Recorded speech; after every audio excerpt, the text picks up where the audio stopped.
Hi hello friends, ಈ video upload ಮಾಡೋಕ್ಕೆ ಸ್ವಲ್ಪ ಡಿಲೇ ಆಯಿತು, ಸಾರಿ. ನಾನು ಮುಂಚೆನೇ ಹೇಳ್ದಂಗೆ 12:30ಗೆ ಹೋಗಬೇಕಾಗಿತ್ತು ಟ್ರೈನು, 12:45ಗೆ ಹೋಯ್ತು. ಎಲ್ಲರೂ ಅಲ್ಲಿ ಇಳ್ಕೊಂಡು ಮುಂದೆ ಬಂದ್ವಿ.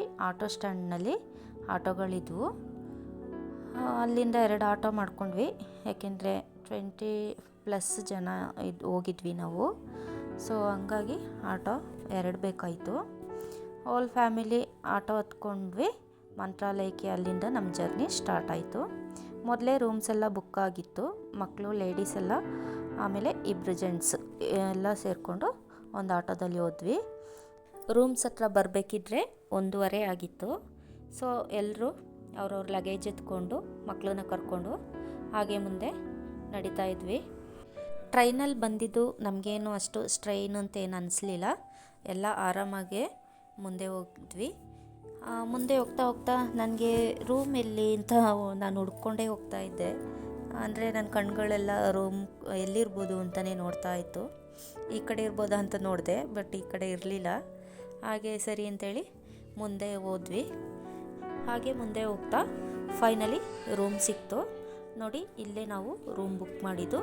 ರೂಮ್ ಫೆಸಿಲಿಟಿಗಳೆಲ್ಲ ಚೆನ್ನಾಗಿತ್ತು, ರೂಮು ದೊಡ್ಡದಾಗಿತ್ತು. ಸೊ ಒಂದು ರೂಮಲ್ಲಿ ನಾವು 4-5 ಜನ ಉಳ್ಕೊಂಡ್ವಿ. ಅವ್ರವ್ರಿಗೆ ಕಂಫರ್ಟ್ ಝೋನಲ್ಲಿ ಅವ್ರು ಉಳ್ಕೊಂಡ್ರು. ಹಾಗೆ ಎಲ್ಲ ಮನ್ಕೊಂಡ್ವಿ. ಮಾರ್ನಿಂಗ್ 6 o'clock ಆಗಿರ್ಬೋದು. ಇದು ನಾನು ಟೈಮಿಂಗ್ಸ್ ನೋಡಲಿಲ್ಲ. ಎಲ್ಲ ರೆಡಿಯಾಗಿ ಒಬ್ಬೊಬ್ಬರು ಬರಲಿ ಅಂತ ಕಾಯ್ಕೊಂಡು ಹೊರಗಡೆ ಕೂತ್ಕೊಂಡಿದ್ವಿ.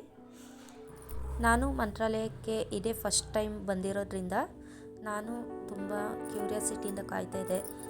ಗುರುಗಳ ದರ್ಶನ ಮಾಡಬೇಕು, ಮಠ ಹೆಂಗಿರ್ಬೋದು ಅಂತ ನೋಡೋಣ ಅಂತ ತುಂಬ ಕಾಯ್ತಾಯಿದ್ದೆ.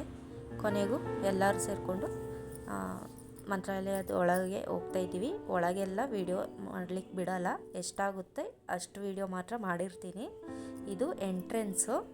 ಇಲ್ಲಿಂದ ನಾವು ರಾಯರದ್ದು ದರ್ಶನ ಮಾಡ್ತೀವಿ. ನೆಕ್ಸ್ಟು ಹಾಗೆ ದರ್ಶನ ಎಲ್ಲ ಮುಗಿಸ್ಕೊಂಡು ಹೊರಗೆ ಬಂದ್ವಿ. ನೋಡಿ, ಮಠ ತುಂಬಾ ಚೆನ್ನಾಗಿದೆ. ವ್ಯೂಸ್ ಅಂತೂ ತುಂಬಾ ಚೆನ್ನಾಗಿದೆ. ಇದು ಒಳಗೆ ವೀಡಿಯೋ ಮಾಡೋಕ್ಕಾಗಿಲ್ಲ. ಸೊ ನೋಡಿ, ರಾಯರ ಬೃಂದಾವನ ಸ್ಕ್ರೀನ್ ಮೇಲೆ ಡಿಸ್ಪ್ಲೇ ಆಗ್ತಾಯಿದೆ. ನಾನು ಕೆಲವೊಂದನ್ನು ಒಳಗೆ ವೀಡಿಯೋ ಮಾಡಿದ್ದೀನಿ, ಅದನ್ನ ನೆಕ್ಸ್ಟ್ ವೀಡಿಯೋದಲ್ಲಿ ಅಪ್ಲೋಡ್ ಮಾಡ್ತೀನಿ. ಹಾಗೆ ಮುಂದೆ ಬರ್ತಾ ಮಂಚೇಲಮ್ಮ ದೇವಿ ದರ್ಶನವೂ ಕೂಡ ಆಯಿತು. ನೋಡಿ, ಇದು ಮಂತ್ರಾಲಯದಲ್ಲಿ ವ್ಯೂಸು ಹೇಗಿದೆ ಅಂತ. ಇಲ್ಲಿ ಪ್ರತಿಯೊಂದು ರಾಯರ ಬಗ್ಗೆ ಆಗಲಿ, ಶ್ರೀ ವಿಷ್ಣು ಅವತಾರದ ಬಗ್ಗೆ ಆಗಲಿ ಗೋಡೆ ಮೇಲೆ ತುಂಬ ಚೆನ್ನಾಗಿ ಚಿತ್ರಿಸಿದ್ದಾರೆ. ನಾವು ಇದನ್ನೆಲ್ಲ ನೋಡಿಕೊಂಡು ಹಾಗೆ ಊಟಕ್ಕೆ ಹೋಗ್ತಾ ಇದ್ವಿ.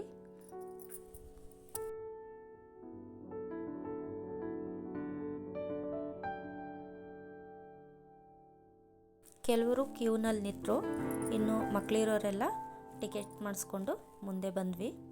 ಈಗ ಭೋಜನ ಶಾಲೆದು ಒಳಗೆ ಹೋಗ್ತಾ ಇದ್ದೀವಿ. ಇಲ್ಲಿ ನೋಡೋಣ ಬನ್ನಿ ಹೇಗಿರುತ್ತೆ ಅಂತ. ಎಲ್ಲ ಕೆಲವರು ಊಟ ಮುಗಿಸಿ ಬರ್ತಾಯಿದ್ದಾರೆ, ಕೆಲವರು ಊಟಕ್ಕೆ ಹೋಗಿ ಕ್ಯೂನಲ್ಲಿ ನಿಂತ್ಕೋತಿದ್ದಾರೆ. ನಾನು ಕ್ಯೂನಲ್ಲಿ ಹೋಗಿ ನಿಂತ್ಕೊಂಡಿದ್ದೆ.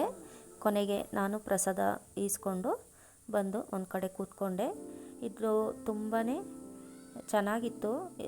ಇನ್ನು ಈ ಪ್ರಸಾದದ ಬಗ್ಗೆ ಹೇಳೋದಾದರೆ, ನನಗೆ 4 ದಿನದ ಹಿಂದಿಂದ ಬಾಯಿಲ್ಲ ಸ್ವಲ್ಪ ರೆಡ್ ಖಾರ ಅನಿಸ್ತಿತ್ತು. ಏನು ತಿನ್ನಲಿಕ್ಕೆ ಆಗ್ತಾ ಇರಲಿಲ್ಲ. ಬಟ್ ಇಲ್ಲಿ ಪ್ರಸಾದ ಸಾಂಬಾರು ಎಷ್ಟು ಹಾಕ್ಸ್ಕೊಂಡಿದ್ದೆ ಅಂತ ನೀವು ನೋಡಿದ್ರಿ. ಇಲ್ಲಿ ಪ್ರಸಾದ ತಿನ್ನೋತ್ತಿಗೆ ನನಗೆ ಅದು ಖಾರ ಅಂತಲೇ ಅನಿಸ್ಲೇ ಇಲ್ಲ. ಅಷ್ಟನ್ನು ಕಲಿಸ್ಕೊಂಡು ತಿಂದೆ. ಹಾಗೆ ಪಾಯಸ, ಮೊಸರನ್ನೂ ಈಸ್ಕೊಂಡು ತಿಂದೆ ನಾನು. ತುಂಬ ತೃಪ್ತಿ ಆಯಿತು. ರಾಯರು ನೋಡಿದ್ದು ಸಂತೋಷವೂ ಇತ್ತು. ಅದ್ರ ಜೊತೆಗೆ ಪ್ರಸಾದ ತಿಂದಿದ್ದು ಏನೋ ಒಂಥರ ತೃಪ್ತಿ ಇತ್ತು ನನಗೆ. ನೋಡಿ, ಎಷ್ಟು ಜನ ಇದ್ದಾರೆ, ಎಷ್ಟೇ ಜನ ಬರಲಿ ಎಲ್ರಿಗೂ ಪ್ರಸಾದ ಅನ್ನೋದು ಸಿಕ್ಕೇ ಸಿಗುತ್ತೆ. ನಾನು ಮುಂದೆಲ್ಲ ವೀಡಿಯೋ ಮಾಡಿದ್ದೀನಿ, ನೆಕ್ಸ್ಟ್ ವೀಡಿಯೋಗಳೆಲ್ಲ ಅಪ್ಲೋಡ್ ಮಾಡ್ತೀನಿ. ಅದು ಎಷ್ಟು ಅಂದರೆ ನನಗೆ ನಂಬಲಿಕ್ಕಾಗಲ್ಲ ಅಷ್ಟು. ಕೆಲವೊಂದು ಕಡೆ ಎಲ್ಲ ಒಂದು ಸರಿ ಹಾಕಿ ಸರಿ ಆಯಿತು ಅಂತ ಎದ್ಬಿಡ್ತಾರೆ, ಬಟ್ ಇಲ್ಲ ಆಗಲ್ಲ. ನೀವು ಎಷ್ಟಾದರೂ ಪ್ರಸಾದ ತಗೋಬೋದು, ಅದಕ್ಕೆ ಲೆಕ್ಕನೇ ಇಲ್ಲ.